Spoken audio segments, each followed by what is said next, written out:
Masters और Johnson ने पहली दफा संभोग की प्रक्रिया का वैज्ञानिक अध्ययन किया है और वे इस नतीजे पर पहुंचे हैं कि 75% पुरुष शीघ्रपात के शिकार हैं, 75% गहन मिलन के पहले ही वे स्खलित हो जाते हैं और क्रीड़ा समाप्त हो जाती है, और 90% स्त्रियां कभी आर्गाज्म को नहीं उपलब्ध हानती हैं, कभी संभोग के शिखर सुख को नहीं पहुंच पाती हैं। 90% स्त्रियां।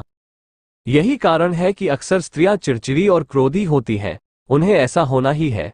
कोई औषधि उन्हें शांत नहीं बना सकती है, कोई दर्शन शास्त्र, धर्म या नीति उन्हें अपने पुरुषों के प्रति सहृदय नहीं बना सकती। वे अतृप्त हैं, वे क्रुद्ध हैं, और आधुनिक मनोविज्ञान और तंत्र दोनों कहते हैं कि जब तक स्त्री काम भोग में गहन तृप्ति को नहीं प्राप्त होती, वो परिवार के लिए समस्या बनी रहेगी।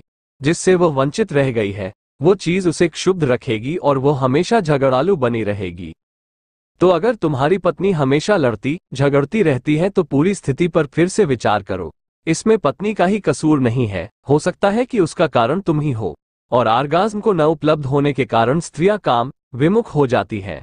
वे आसानी से काम भोग में उतरने को नहीं राजी होती, उन्हें रिश्वत देनी पड़ती है।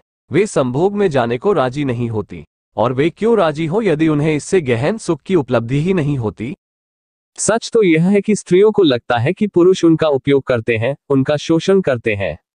उन्हें लगता है कि हम कोई वस्तु है जिसका उपयोग करके फेंक दिया जाता है। पुरुष तो संतुष्ट हो जाता है क्योंकि वह स्खलित हो जाता है, फिर वह करवट लेकर सो जाता है। लेकिन स्त्री आंसू बहाती रहती है। वह अनुभव उसके लिए तृप्तिदायी नहीं होता है। उसे लगता है कि मेरा उपयोग किया गया है। हो सकता है उसके पति, प्रेमी या मित्र को उससे राहत मिली हो, लेकिन वह खुद अतृप्त रह जाती है। 100 में से 90 स्त्रियां तो ये भी नहीं जानती हैं कि आर्गाज्म क्या है, काम समाधि क्या है। उन्हें कभी इसका अनुभव ही नहीं हुआ। वे कभी उस शिखर को नहीं छू पाती हैं जहां उनके शरीर का रोआ रोआ आर्गाज्म से कपित हो उठे, भरपूर हो जाए। यह अनुभव उनके लिए अनजाना ही रहता है।